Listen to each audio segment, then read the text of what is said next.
Today on DNVR Buffs Live, it is our spring game preview. Who's going to win the Offered All Harge player of the game? Who's going to get the What's in the Bag freshman of the game? Who's going to get the MLC play of the game? And many, many more awards to give out with, of course, our guy, Uncle Neely. Let's get Let's go! Squad! Yes, sir. Quad Pod back together. The DNVR pregame show. Coming to you live from the Toyota Lounge, driven by your Front Range Toyota stores. Toyota, the official vehicle of DNVR.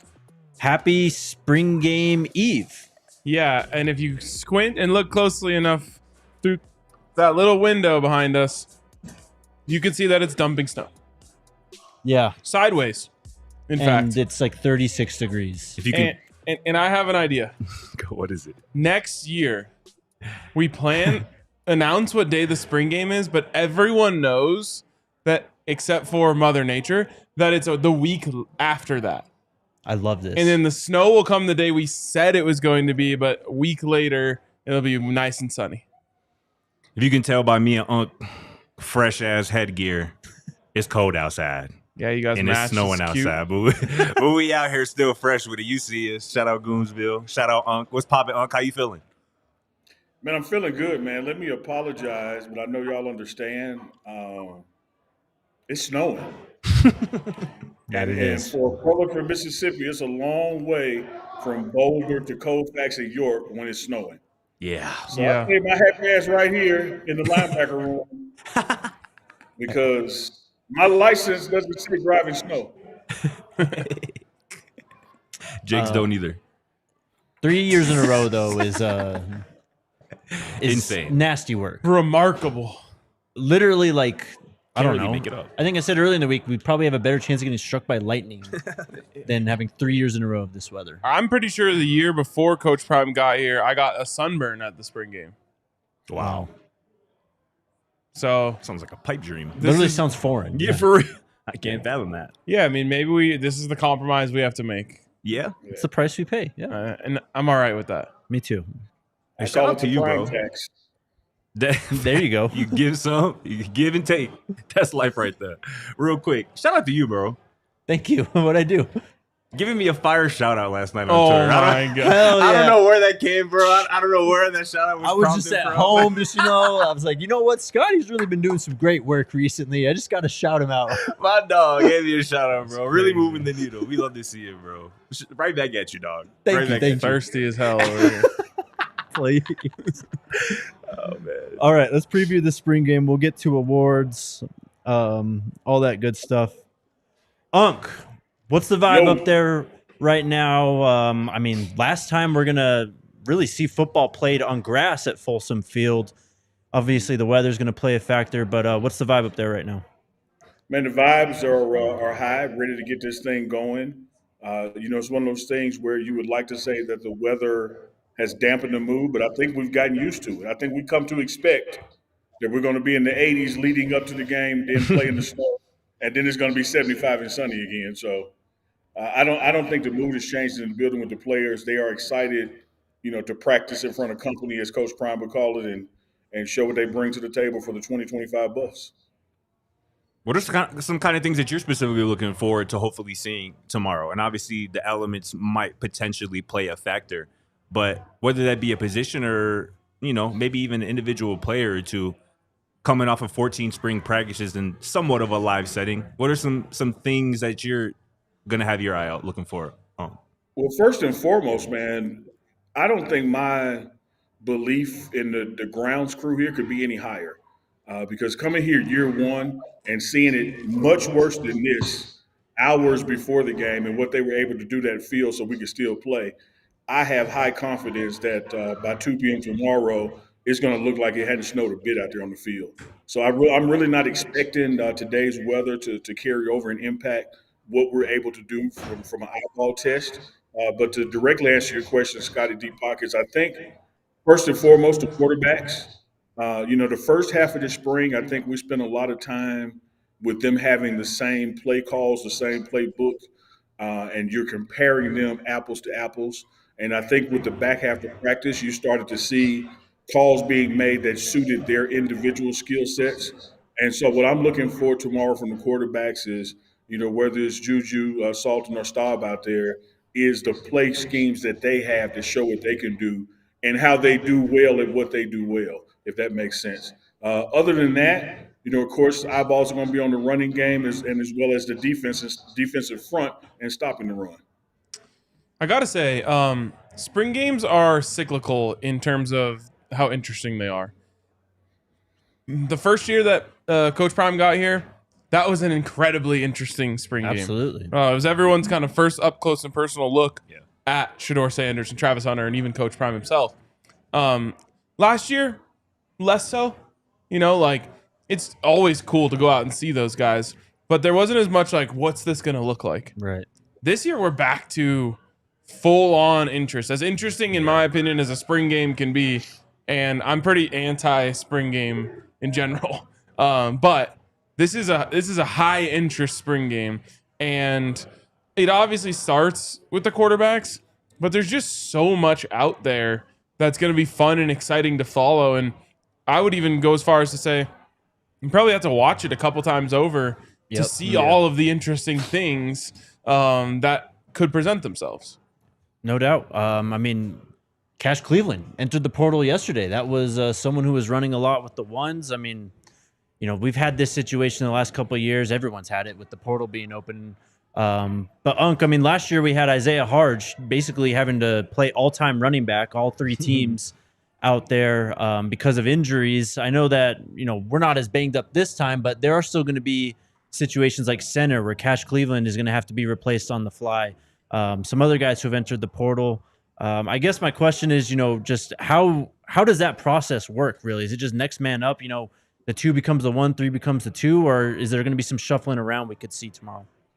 I think it's going to be a little of both. You're certainly going to have a next man up mentality because that's the coach's mentality here, with the NFL mindsets that they bring. But there's also going to be some things, schematically you can do when you're down with the receivers. You could change, the personnel groups from 10 to 11 or 11 to 10, depending on the situation, and help that out. I do think that you're going to have some guys get an opportunity like Hard did last year.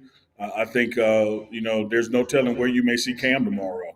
You can see him receiver. You can see him at running back. Hell, you might see him at safety because he's another, great jersey kind of guy and what he brings to the table. And what a perfect day to be able to exhibit that when you're down in some positions and you have a guy on the field that can play a lot of positions, turn him loose and let him cook. I think offensively, aside from the quarterbacks, like you mentioned, I think the thing I'm most looking forward to is just how this running game looks. Obviously, in combination with the offensive line and obviously the guys toting the football in the backfield. I saw that you had assistant running backs coach Johnny Mack on the morning one here recently. I caught some of that. That was some dope content per usual. I'm just curious though, kind of your takeaway chopping it up with Coach Mack and just kind of hearing his thought process on where the running back room is currently at and what we might see from that department here tomorrow. Yeah, great question. Appreciate the shot as well. Coach Mack, when you talk about just energetic, man, what he does with the energy and what Marshall Faulk is doing with the teaching and plus their credibility, the track record of success that they both have. I think what you have from these coaches, though, Scott, is that they want to prove to the offensive coordinator and the head coach that we can run the ball because they want the running backs to get touches. And I want to place emphasis on getting touches because it's not just handing it off and running. They want to be involved in the passing game. They want to be involved in the blocking scheme. You have 2 running back coaches who've been there, done that, and they're instilling it in this room. And I look for them to get their opportunities tomorrow. I think they want their opportunities tomorrow. They want to prove, to the team. They want to prove to the O-line coaches, and the O-line coaches want to, prove to the coordinator and head coach that, man, this team is going to be a run-the-ball team this year, and that's going to start with the spring game. One quick follow-up to that on the running backs. Coach Prime told us yesterday during his presser that they plan to add 2 more running backs here in the spring transfer portal over the next couple of weeks. Do you have an idea of kind of what kind of running back they might want to target, whether that be, in terms of experience or production or skill set or play style? Kind of what's your kind of sense of what kind of running back they're going to want to target? Well, you'd love to get the most experience that you can. So having a senior or a grad guy come in would be, top of the list as far as experience goes. I think more so than experience, they're going to be looking for style. Johnny Mack said, that we still need that home run hitter, a guy that can take 4 yards and turn it into 40 or 50. Yeah. And then we also want that big bruising back. So imagine a Micah running style, but with a bigger body, a little more pass to it. So I think those are the two check marks that they're looking for in the portal: that home run hitter, and then that's just that big guy that's going to make the linebackers think twice about coming up and stopping the run. For sure. Unc, what do you think people should expect from the event itself tomorrow in terms of just how much are they going to go live? What other kind of fun stuff is planned? What are you thinking?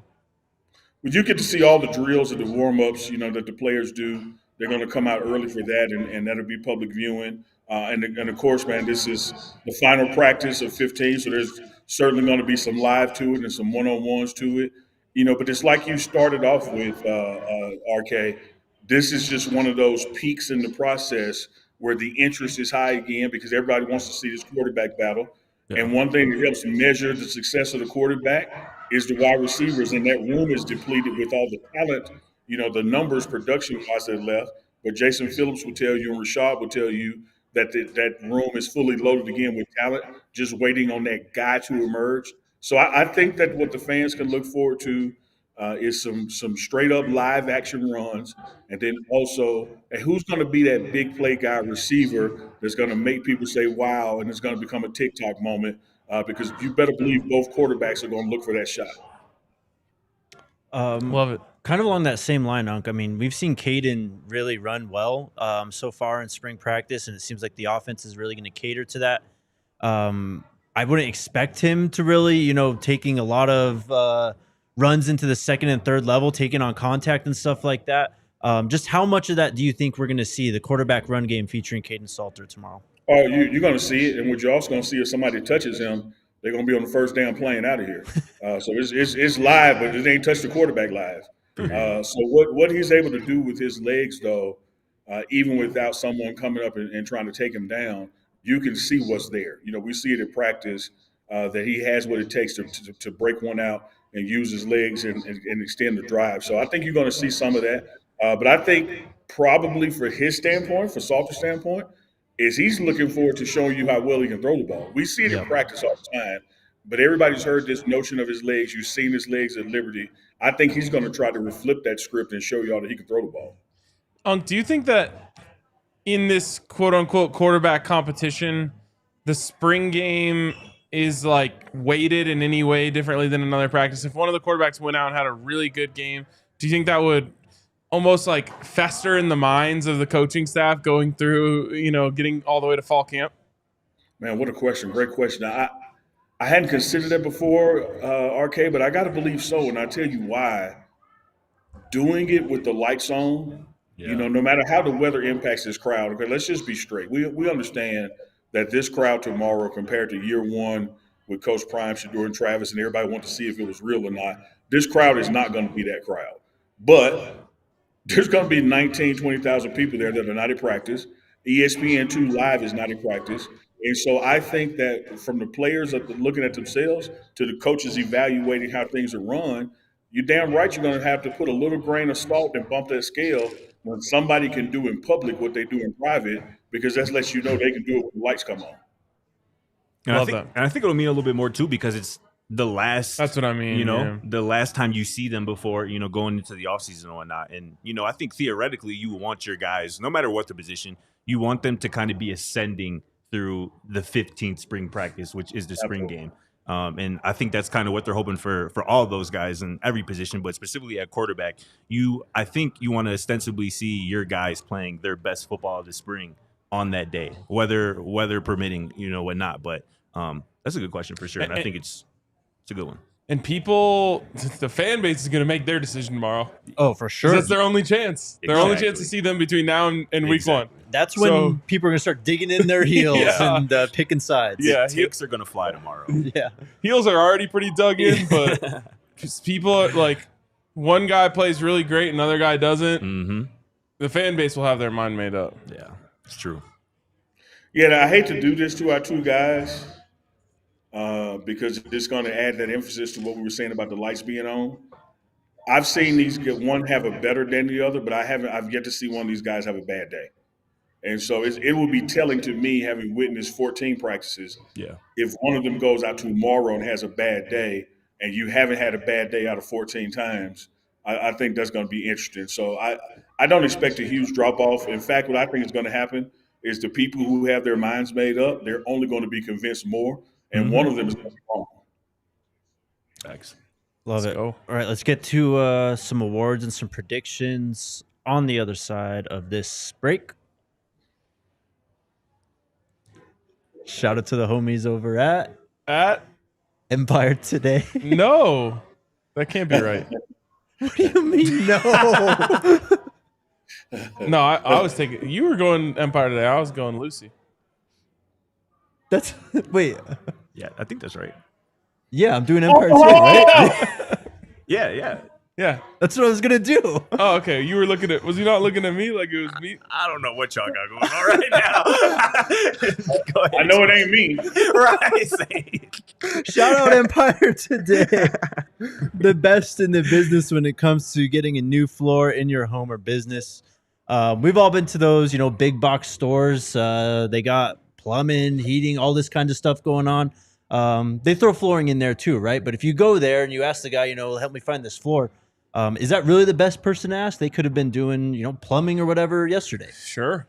Our friends over at Empire Today, though, are the experts, the best in the class at getting you a new floor. You can have them come and do an in-home estimate, try to see a bunch of different options, see what exactly fits for you and your business. Schedule that free in-home estimate today because some things are just better at home. DNVR listeners can receive a $350 discount when using promo code DNVR.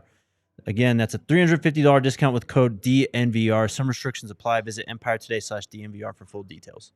Also, shout out to our friends over at Lucy. 100% pure nicotine and always tobacco free. It's baseball season. It's golf season. Spring game season. It's spring game season. It's sort of football season for one day tomorrow, which means it's time for Lucy. It's Lucy season. If you're into the nicotine pouches, I highly recommend you try our friends over at Lucy. Much better flavors than the more mainstream brands, I guess I would say. The lesser brands. Yes, exactly. So hit our friends up over at Lucy. And also check out the Breakers. My favorite flavor is the mint. Jake's favorite flavor is Mango. I go with the 4s. Go 4s or 8s. I'm not picky, but I prefer 8s, I guess. All right. Big guy over here. Anyways, hit up our friends over at Lucy. Go to lucy.co/DNVR. Use that promo code DNVR for 20% off your first order from Lucy. Oh, also, Lucy products are only for adults of a legal age, and every order is age verified. Warning, this product contains nicotine, and nicotine is an addictive chemical. All right. Let's make some predictions. Jake, what's up? Before we go to predictions, let me say something to you, brother. What? How you looked right in that camera and said that you're not picky. I don't know how you sleep at night. You're the most picky person I know. No way. Come on. You've been on the bus with RC. RC's the pickiest person. Facts. No, okay, granted, but for Jake to sit there and say he's not picky, you got accused of drinking a soft drink earlier and you snapped. Facts. Because Facts. because this is kind of like the Caden Salter Julian Lewis debate, the Diet Coke versus Coke. There's people who are firmly entrenched on both sides. Yeah. And I'm on one side of the battle. So Scott tried to misrepresent me, so I had to let him know what's up. My bad. Imagine how good that feels. Go I ahead. would define it as picky. Yeah. So would I. Certain things, just certain things. Imagine how good it would feel as a brand like Coca-Cola to have like half the world on one side and half the world on the other side, but you win every time. Yours, yeah. So I guess it's Monopoly kind of like the right Caden there. Salter Julian Lewis debate. Yeah, we all win in the We end. all win. Same team. All right, I've got 5 awards here. The first one is the Offerdahl Harge Player of the Game Award. Did you name these all by yourself? Scotty helped me a bit. All right. But You guys did a great job. thank you. This Much one better was than my you are at pool. All right, no, we're gonna get into that. Trust me. We'll tell you about the pool game. Unc, you want to go first? Your prediction for player of the game tomorrow. Okay, I know who the award is named after, but he also will not be the winner tomorrow. Talked to Charlie at lunch, and he's still, overcoming some fog. So he's in good spirits, and he's bouncing around and looking good. But I don't think you're going to see Charlie Offerdahl winning the award tomorrow. Man, give me Cam. Give me Cam. Give me Cam, because I think that whether he makes a play at running back that the people not expecting, or he makes a play at wide receiver that people know he can make, it's still going to be, an exciting time for him to see him bounce back like that. And if I could do an asterisk like Jake always does when he covers his bets, give me Omarion Miller as my safety net, but I'm going to go with Cam though.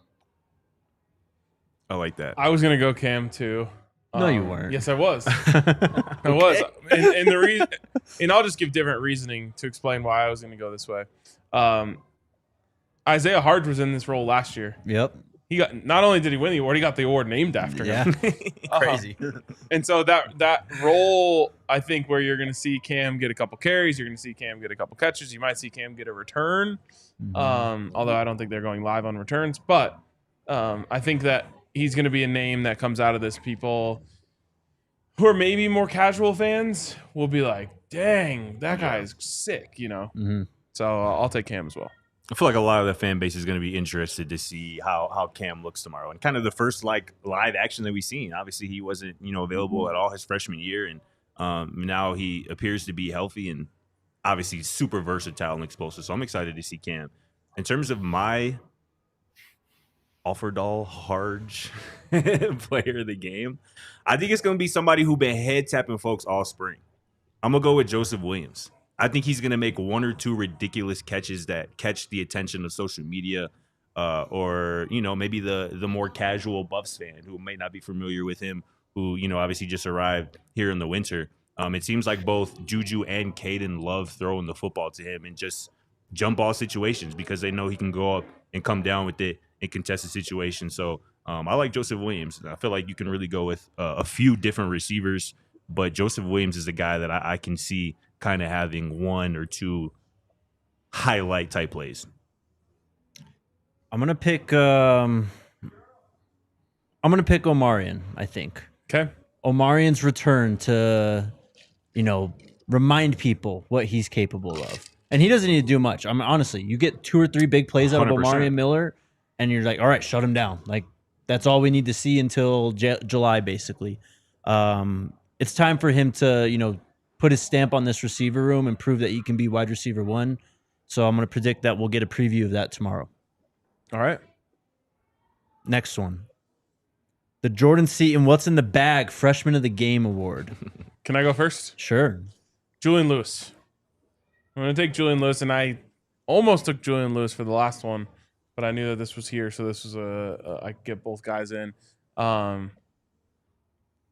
I've said it a million times, just such a natural thrower of the football, and I think that as long as people didn't get completely skewed by seeing Shedeur Sanders, which was a real treat, people are going to go out there and see him throw the football and say, wow, that dude's a freshman. That dude's actually supposed to be getting ready for prom right now, not getting ready for the spring game. I think he's going to really, really impress people and make some great plays. Who you got, Unc? I like the Juju pick and the rationale behind it. Mine is going to be actually based on Juju's success, and I'm going to go Q for 6. I think this freshman out of Metro Dallas is going to try to show that size don't matter and that he's coming in that Jimmy Horn, LaJohntay Wester mindset, and it's going to be more than a safety blanket for one of these QBs, because what he can do with the yards after the catch is really what's going to take the credit away from the QB, RK. I'm with you on the Juju all the way, but I think the 10-yard pass from Juju to Quentin, and he runs 50 damn yards with it, you forget who threw it to him and what the pass looked like. So I want to go with the freshman receiver for freshman of the game. I like that a lot. Who you got, Jake? X. I knew it. I knew Give it. me my guy, Quanell. It's time for him, too, on a national stage. exactly what the hype was all about. You know, when the last year in his recruitment, it's going to come to fruition. Someone's going to have to catch balls from Julian this tomorrow, and I think Quanell's going to do a lot of it, put a lot of work in, and show that he's worthy of breaking into the top 5 or 6 in this rotation for the season. All great picks, fellas, but we've been all offense so far. So I already know who you're going with. So let's bro. get some. No, you don't. So Yes, let's get. I So let's get some defensive flavor up in here. It can only be one of 2 people. Yep. And that's why I know y'all don't know who I'm going with. I'm going with Alexander McPherson. Yeah, that's exactly who we thought, bro. What are you talking about? I'll go with Alexander McPherson, man. Again, when I asked Arden Walker a couple weeks ago about them 2 freshmen, him and London Merritt, that boy said, wait till you see these boys. These boys are ready. So everything I've been hearing about Alexander McPherson has been super positive. He's been transitioning seamlessly from IMG as an early enrollee at Colorado. His ability to get to the quarterback from the interior, from the edge. I think Alexander McPherson is going to make, again, 1 or 2 splash plays where, like, that boy, a freshman getting around that edge and getting to the quarterback that quickly, making plays in the run game, obviously getting to the quarterback in the pass game as well. I like Alexander McPherson to put his first stamp on Boulder. Love it. Next one. The Montana Lemonious Craig play of the game in honor of his 99-yard reception 2 years ago. I'll go first. All right, yeah. Unk said Cam. I'm going to pick Brandon Hood, though, for the play of the game. Nah, you stole that. It's a good pick. Yeah. I think that you're going to pick. see at least one run where it's like, oh, my God. Whether it's him just making a crazy jump cut or just bursting through the line for 80-plus yards or whatever it is. I think we're going to get a big one out of Brandon Hood. Who you got, Unk? Ooh, play of the game. Give me a pick 6 by number 8. Ooh. I like it. It's a good one. I'm going to give my play of the game to Buck Buchanan. 60-plus yard field goal. That's going to happen. In the cold. In the wind. That'll be fire. Channeling his inner Vinatieri. Yeah. No, I'm going to go. What's up, Unk? No, go ahead, Scott. I'll say it after you pick yours. I was just going to say, I'm going to go with somebody who really impressed me the last spring game. Was out there putting the pads on folks, like really hearing pads popping when he was making contact with folks. And that was Jeremiah Brown at linebacker. I think Jeremiah Brown is going to have 1 or 2 massive hits that make the entire Folsom Field crowd go, ooh. So I like Jeremiah Brown to make an impact here tomorrow on the defensive side of the ball at linebacker. Like it. I was going to say, RK, statistically speaking, out of all our picks, yours has the most mathematic probability because I've seen him do it nonstop. Let's go. Nonstop. And I'm sure they're going to go out there and try it from 40, 50, 60. Oh, yeah. Yep. Next one. Scotty, you kind of just picked this, but the JB hit of the game. Oh, shit. Yeah, I did. Didn't I? Give me Ben Finiseth. I love that. Oh, yeah. Give me a good Ben Finiseth just laying a shoulder into someone in the open field. I'm going to go quickly again with another linebacker who I've been hearing good things about, Kylan Salter, the brother of Caden. I think he is kind of an explosive guy at his frame, 6'2", I think like maybe 220 plus. I think Kylan is gonna make a big hit tomorrow. I'll take Carter. Big fella. By the way, if you just showed someone that had no idea anything about this team a picture of Carter at the podium yesterday and asked them what position he plays, Yeah. they're saying linebacker, if not like edge. That's Yep. right.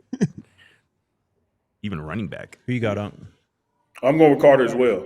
Because, again, just like I've seen Buck do those kicks, I've seen, Carter do some hits because it's live on running backs and it's live on tight ends. So give me Carter as well. All right, the perfect time and throw of the game. I guess quarterback to wide receiver connection. I'm going to pick Caden to Draylon Miller. Just you're going to see a lot of that this year, I think, and you're going to get your first taste of it tomorrow. That's a good one. I'm gonna go Caden to Amarian Miller. I think it's another connection that we're gonna see a ton of this year. And I know Amarian, I feel like is going to be extra juiced up, in his first action since obviously the gruesome injury last year against Kansas State. I feel like he's gonna go out there with a chip on his shoulder wanting to prove something. I think Caden's gonna throw him an accurate ball that he can make some magic with. Give me Juju to Q for 6 4-6 slot fade. Ooh. Who you got on? No, I love the way he was calling that. I was like, I was about to ask for some other dynamics. Which way would the wind be blowing? Facts. What time will it be? Like, if you're gonna Or go all in on the personnel. parlay, let's add some legs to it. Well, 3rd and 6, he walks up to the line, sets the protection, gets back, gives a little signal to a cue. I'm gonna ride with my man Jakey Poo on this one. I think that salted or Draylon is gonna be such a thing this fall. Yeah. That for the spring game, we're going to get it out the way early and then just package it up, and you won't see it again in September. Love it. Yeah. All right. There's our predictions. Let's take our next break. It's not on me. Shout out to the squad over at FanStake. Today's episode is brought to you by FanStake. It's a new platform where fans can pledge direct support to athletes to help their favorite teams recruit and retain the top players. The best part is that it's risk-free. Fans can place stakes for a specific athlete to join or stay at their school. And if in case the athlete decides to go elsewhere, the fans get their money back right back into their account. If the player does go to your school, they're eligible to sign an NIL deal with FanStake and receive their pool of stake money. This is the simplest way to provide direct support for our young core. We're going to want to keep some of these players for another season and make sure that they don't want to go anywhere else. And Colorado is currently the 5th most popular fan base on FanStake, so let's make sure 5th we get those numbers up. FanStake is currently offering new fans a free $25 credit, no credit card required or strings attached. And I'm encouraging all of y'all to join me in staking a claim for somebody maybe we talked about. All right. Quanell, ex-Farrakhan Jr. I think Let's Quanell go. is going to catch a lot of passes tomorrow and make some noise. So click the link in our description, scan the QR code, or just head to fanstake.com and use promo code DNVR to help Quanell ex-Farrakhan Jr. stay with the Buffs. Also, shout out to our homies over at Toyota, where right now they are driving into the playoffs. It's also playoff time tomorrow. If you guys weren't aware, if you're too wrapped up in we're locked in, buddy. Severely aware. How do you Acutely aware. Overly aware. How do you feel about it right now? Just off rip. How do you feel about Nuggets playoffs? chances versus the Clippers? Yeah. Nuggets in 4, Avs in 4. All right. But you can enter now for Toyota's Drive to the Playoffs giveaway. They're giving away a private suite experience for you, your friends, and a fly-away adventure to see a Nuggets playoff game on the road, or a chance to drive away in an all-new epic 2025 Toyota 4Runner. Link is in our description. Don't miss out on this opportunity to be part of the Nuggets playoff frenzy. Again, drive to the playoffs with your Front Range Toyota stores, AutoNation Toyota, Arapahoe and Centennial, Corwin Toyota and Boulder, Groove Toyota in Inglewood, Mountain States Toyota in Denver, Stevenson Toyota East and Aurora, and Stevenson Toyota West in Lakewood. Toyota is a proud partner of CU Athletics and the official vehicle of DNVR. Can I make a spring game suggestion? Sure. Absolutely. I don't think it would be the worst idea to announce that one of the 2 big screens will have the Nuggets game on it. I think that's going to hurt attendance. It's going to legitimately hurt attendance for people that want to watch it. I think you could help attendance by saying, hey, we're going to reserve the south end zone. We're going to have the game on up there. Yeah. I feel like. Hey, man. Go ahead. on. We got the screens up. I can tell you this. Amazon package at your front door. Eat an apple till it's core. I'm going to fall asleep till I snore. Nuggets are full. Yeah, Let's go. Let's go. I feel like if this was like game 4, game 5, late in the series, I'd be like for sure. But like game 1 is like I don't know. Same. Like, You know what I'm saying? What? Like exactly, game bro. 1, No. it's like I don't know. You guys aren't real fans, though, so you just don't get it. But I'm with you, RK. When I saw that the times overlapped, I really got pissed, and I'm not a Nuggets fan. Yeah. I was like, damn, we got a playoff game around the corner. We got a conflict. I get it. bro, if I'm going to sacrifice one playoff game, it's game 1 of the first series. Literally, bro. You know what I'm saying? You should never have to sacrifice a playoff game. Well, I have to, though. Right. Yes, I guess I see what you're saying.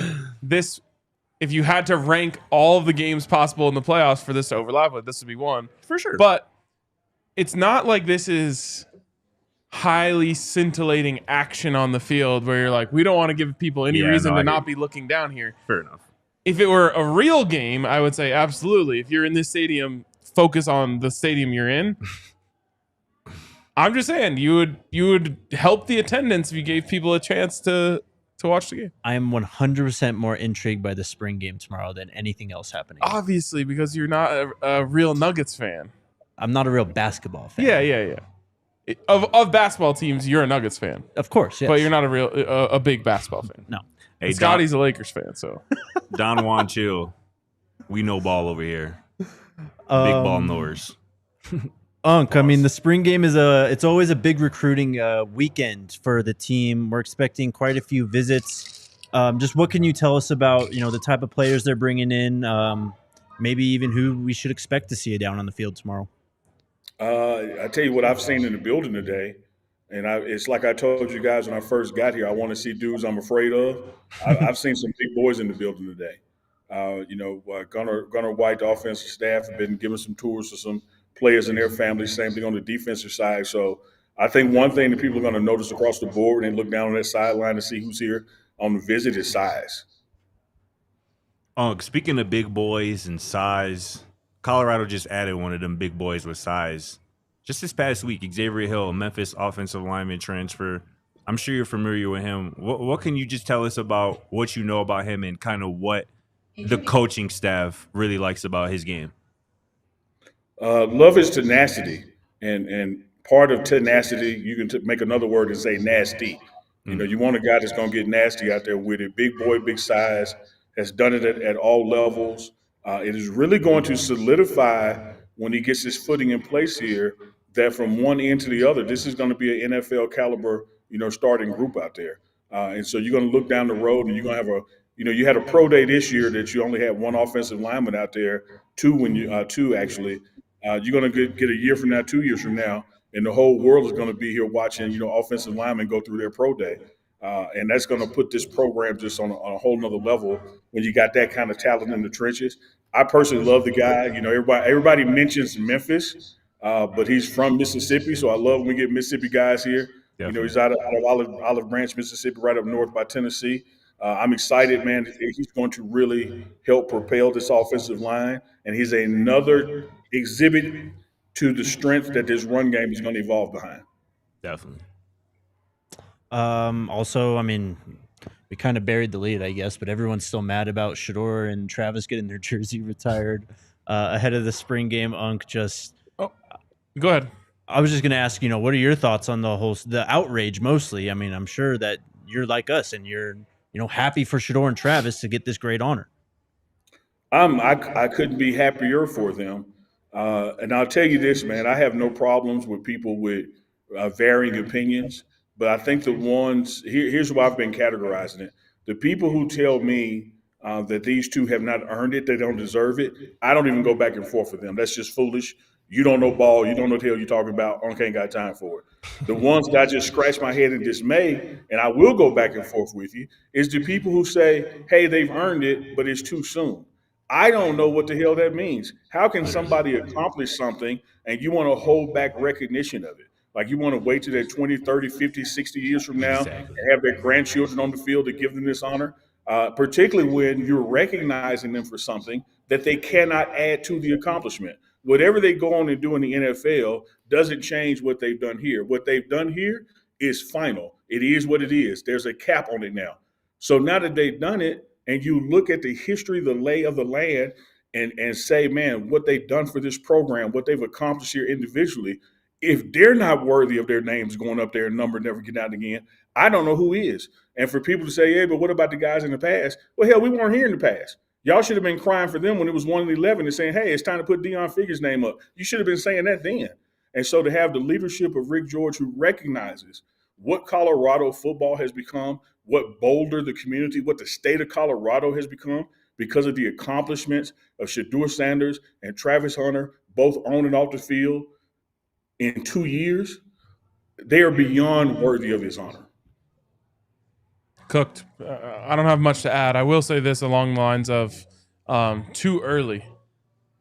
It's a lot better to be too early than too late. Facts. Exactly. And I agree with Unc. If you're deserving then, you're deserving now. But I recently heard about something that is going to happen to honor someone that's too late. And that bums me out. And so I would much rather have it be this way. Another example of it is like Pat Bowlen going into the Hall of Fame. Yeah. We were pounding the table for Pat Bowlen to go into the Pro Football Hall of Fame for years and years and years. Doesn't happen until after he's passed, and he doesn't get to enjoy that honor. And so, much better to be quote unquote too early than too late. Like you said, bro, give people their flowers while you still can and while they're still here. Yep. That's what we got to do more as a society. And I'm glad that Coach Prime and the Colorado athletic department is doing that with two very deserving individuals. Absolutely. Obviously, there have been some portal entries from Colorado here. Obviously, some notable ones. Obviously, Isaiah Gustav, Cash Cleveland here yesterday, Tajay McCoy a couple of days ago.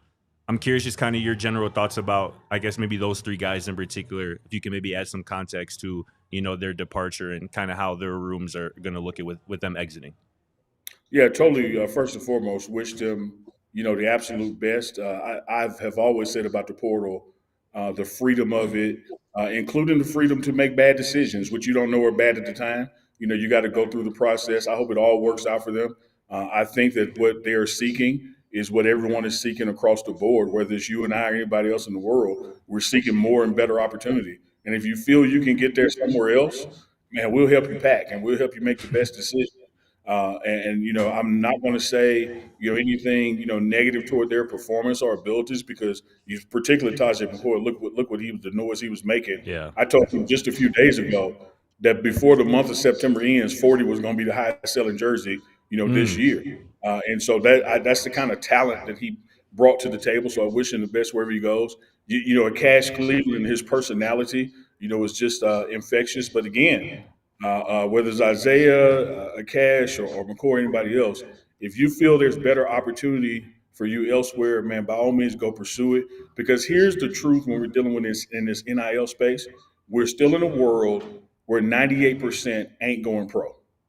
And so, if you have the opportunity to do some financial things for your family right now, you ain't gonna get Uncle immediately talking you out of it because you may not get something else down the road.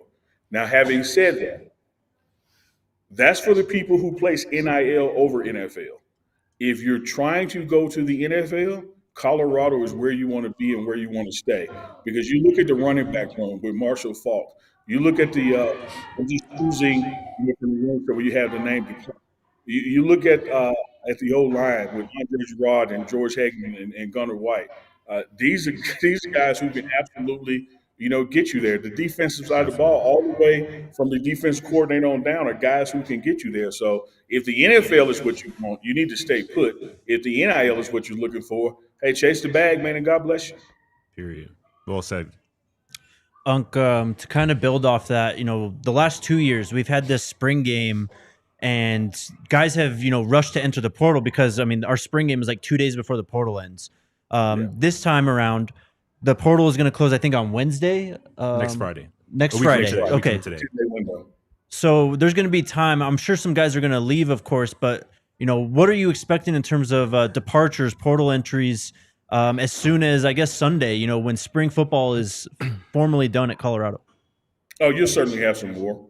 And they won't catch anybody here within the building, by surprise. And that's why, you'll have a head coach sit at a press conference and say, I'm looking for 2 more guys on defense or 2 more guys here or 1 more guy here, because he has a sense of not only what's in the building, but what's going to remain after the spring game. What I would say to the fans out there, and I think now, Jake, we probably won't have to do this as much next year or the year after, because this portal thing is still kind of new to some of us from the emotional response. We have to understand that no matter what institution you're for or with, that the bigger noise is always going to be people going in, because you got to go in before you can come out. Right. And so you're always going to hear more news in the first 72, 96 hours about who's going into the portal. What I would say to our fan base, Buff Nation out there, look at what Coach Prime has done when he gets stuff out of the portal, and then balance that each year to what he lost going in. And it is always a net gain. Whether that is position by position or the total unit or the total team. Colorado knows how to win in the portal, and so you may lose a guy or 2 or 3 or 4 or 5 here, but the 6 or 7 that you bring in, based on production where they're coming from, compared to the production that you're quote unquote losing, you actually grew through addition through subtraction. Great point. Anything else, boys? Shall we get to questions? I I wanted to got talk. one for you, Jake, if you don't mind. Yeah, Because please. it's been asked a lot of me today when I've seen people, say, "Hey, what time is a good time to arrive?" That's up to you. I will tell you the timeline. Uh, the first group is going to go out at 1:55 p.m. So if you want to see players warm up and what they do, you want to be there before 1:55, and then the whole team will be out, say between 2:19, so 2:20, to 2:35, and then it is at 2:35 that you have the jersey retirement ceremony with the spring game starting officially at 2:46. So I wouldn't pull up at 2:45 for the spring game because that's the start time. You might want to get there, about 1:45, 1:30 if you want to see the warm ups, the drills, and all the things that happen like on a normal practice. I'm going to get there about 1:15, 1:20, so I can have my Nuggets viewing setup lined up for that hour before anything starts really happening. Pretty important question I got here for you. Are you going to be at the Boss Man D-Lo concert tomorrow night? Not only am I going to be at the Boss Man D-Lo, I've heard the Boss Man D-Lo that he wants me to drop a few bars on y'all. So I'm like, Boss Man, we'll see. Because normally when I'm on stage with a mic, I'm taking my shirt off, and I don't know if they're ready for that. The real Burt Kreischer over here. Hey, that's gonna be turn. I need Boss Man D-Lo up on a song together. Are you going? Go quadruple, triple platinum. No, I ain't going. Oh. I ain't going. You're gonna hang around here for the Avs game. Exactly. I heard. Yep. They already made plans. So Big Avs guy, Scotty Proctor. We do actually have one more thing to get to. Let's plan our stake. Quentin Gibson. Yes. A lot of hype around him in terms of his recruitment and coming into Colorado. Unk, I think, picked him for freshman player of the game. I mean, what was it, 36, 35 touchdowns he had last year? I don't know. All I know was that it was a Texas State record. It was an absurd number. Unk, just what can you tell us about what you've seen from Quentin Gibson so far? We've got a crash. Jesus, I just read Reef's comment at the same time I was talking. We've got a track record of these freshman wide receivers coming in and making an impact. Just what have you seen from Quentin? Can he be that guy in 2025? He absolutely can be that guy. He's been that guy. What I've seen from him is passion, ability, hunger. Somewhere in this guy's life, he didn't listen to somebody saying he was small. Like, he plays big. Like, he plays with a giant mentality. I believe he's in his head. He's Will Shepherd, and there's a ball he can't go up and get, and there's not a lick he can't take going across the middle. He just plays with a chip on his shoulder. But having said all that, the biggest thing I see from him when I look at his interactions with Coach Rashad or Coach Jay Field is that he is extremely coachable, and he is hungry for it and thirsty for it, and knows that being in this environment is only going to make him a better player. And those are all the reasons why I picked him, because I think this dude is like, hey, no disrespect to Jimmy Horn, DeJounte Weston before me, but hold my beer. Watch this. I love it, man. I'm so excited for him. And I feel like there's like a compounding effect that happens with these guys who get looked over and passed over and told they're too small and all that stuff. And like, I think, him being the Max Preps Player of the Year, while also being a 3-star recruit, just like compounds for him. And he's just like, watch this. Yep. And I just love it. And he just has this look in his eyes that I'm just like, oh, this dude is not going to be denied out here. He's not here to play around. He's here to really dominate, because that's what he did, obviously, down there in Texas. Again, setting a Texas State record for receiving touchdowns in the season. And this is somebody who, to my eye, has played on the big stage. Like, we talk about Colorado football, you're going to be on national television every year. Down in Texas, like that state championship run that he led his team on from the receiver position, that's kind of the the big stage, the spotlight that he's going to be on when he's here at Colorado, and he already has experience thriving in that situation. So I'm super excited about Quentin, man. Hey, Scotty, I love that example right there because when you talk to Coach Prime about him, or even before his arrival, it was that game in that moment that Coach Prime knew he was suited for Colorado. He was like, that guy did not shy away from the moment. He not only embraced the moment, he took his team through there. The smallest guy on the team took his team across the finish line. That's the kind of guy we need in Colorado when the lights are bright. Definitely. It's such a big thing. I mean, it's rare that you see a wide receiver be the lead, like the guy who led the team, and obviously their quarterback had to make those plays too. Right. But he was the star of the state championship team, and it's not all that common to see that from his position, especially in a 5'9", 5'10" frame. Yes, he's different. Yeah, with 5 4-stars like on the other side of the ball in the trenches at all 3 levels, really too. Get excited about Quentin Gibson. He's gonna be a lot of fun to watch starting tomorrow. Shout out to Fansteak. That was Plant Your Steak. Sign up with the promo code DNVR. Help keep Quentin Gibson with the buffs. All right, let's go to the Toyota chat, get some questions. Chat ski. D Mills is first up. He says that I hear that they are going to put a heating element under the new turf. I think that exists under the current turf. I think so, yes. But it'll hopefully be even better under the new turf. Unc, what can you tell us about that, the change from grass to turf? First, I think it's spot on, RK. I think that the system is already down there, and it may have gone through some bumps and bruises over the years, and I don't think they just lay a new one down without an upgrade to that as well.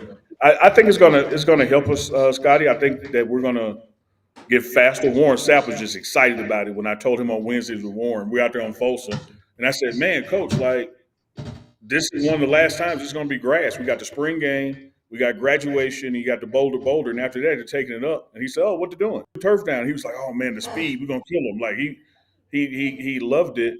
And then I also think it's an economic decision, with the AD and even Coach Prime when they know that okay, if we're building this program to go deep into the playoffs and win the national championship, look what it's doing here in April. What do you think it's going to be doing in January?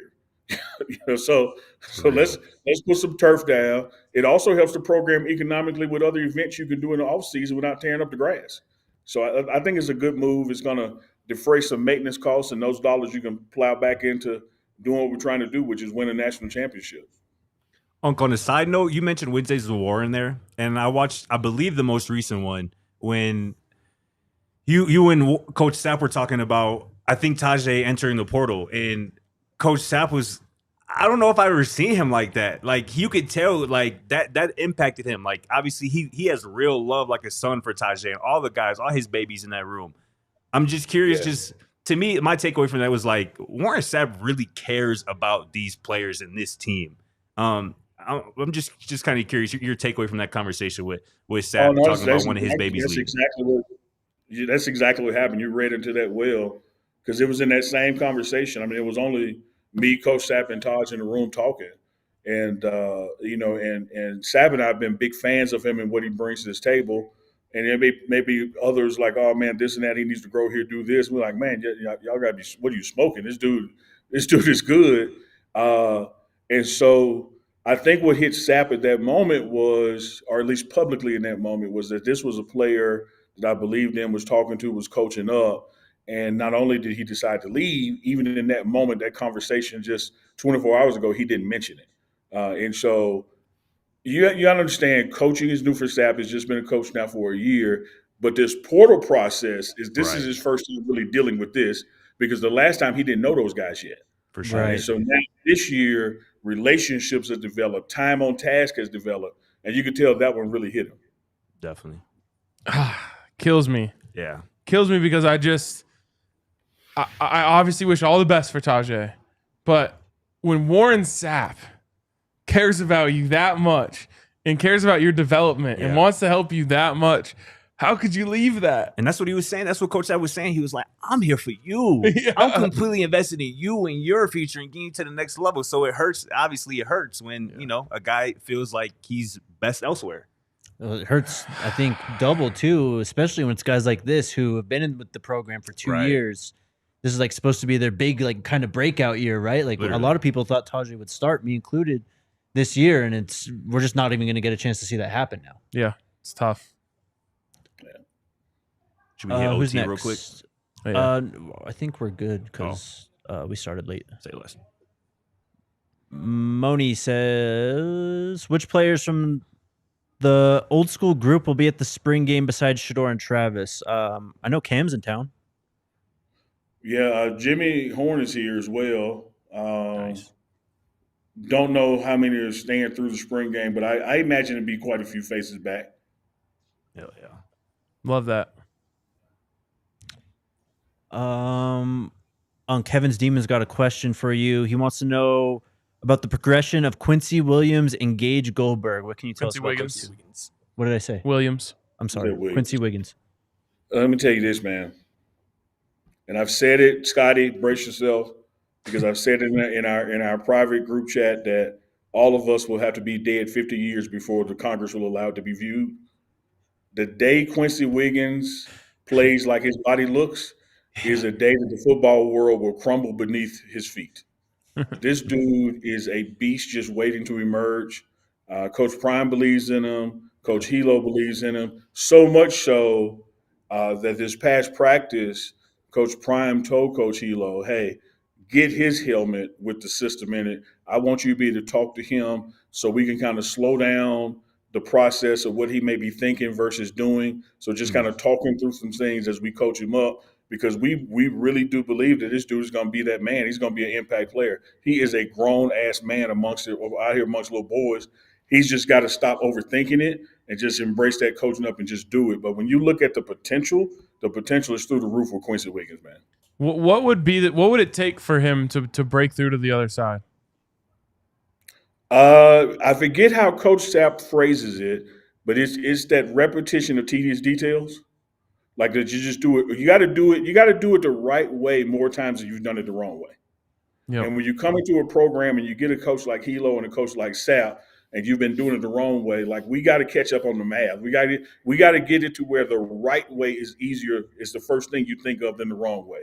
Because sometimes you can be so blessed with these physical attributes that you want to lean on the brute strength of it versus the technique of it. And the technique is going to get you much further than the brutality of it. Love that. I'll never forget Coach Prime telling us a story last year during the season about Quincy, when obviously him coming into Colorado was a pretty highly, rated guy from LSU. And obviously he wasn't really much in the rotation last year. And Coach Prime just said he had a moment with him one day at practice. And Quincy just told him, Coach, I'll never leave you, especially in this era of the transfer portal. Quincy told him straight up, Coach, I'll never leave you in what we got going on here. So I know that meant a lot to Coach Prime, and I'm sure that's the reason why he's so invested in his development and helping him kind of break through to the other side, as you guys said. I don't want nobody in our chat to get arrested or be accused of something and have to register as an offender. But next time you're at a toy store, go down that G.I. Joe doll aisle, open up one of the packages and take the shirt off of it. And that's what Quincy Wiggins looks like. He looks like a damn actor, man. Like he looks like Mattel or Hasbro built him. I was hanging out in the ticket office just uploading stuff like 2 weeks ago, and he walked out, and I was just like, oh my God. Crazy. Yep. Come on, Quincy. We need you. For real. Yep. Devin with a couple super chats here. He says, with us being able to see more of a run scheme, Brandon Hood will go off. That'd be a fun one. That would be a fun one. A lot of people waiting on that. And then the second one from Devin says, Joseph Williams played the game, already dunking on people in practice. Sir. Yes, sir, ski. Love it. I hope we get to see all of that and much more. Mm-hmm. Anything else, boys? That's all we got. Great to see you, Unc. We'll see you tomorrow, man. Yeah, see y'all tomorrow as well, man. Damn, I hate it snowing the way it was. I couldn't do it, Jake. Jake, you remember you were late for the bus because it was barely snowing and you acted like it was a blizzard? Yes. I want to take a moment to publicly apologize to you because that was my thoughts when I'm looking at driving to the studio in Denver. I was like, I'm not driving in this. Are y'all crazy? Like, this is a blizzard. Thank you. And I'll use that opportunity to shout out Kenny Highways, who safely got us through that blizzard. Kenny Highways does not give any you-know-whats about what's going on the roads. Goated. I'm telling All you, right. somewhere between a rock and a platypus. Appreciate you all. See you tomorrow. All right. All right, see you tomorrow, fam. See y'all tomorrow. Skull See you Buffs. on Skull Buffs. We all silly like the mayor.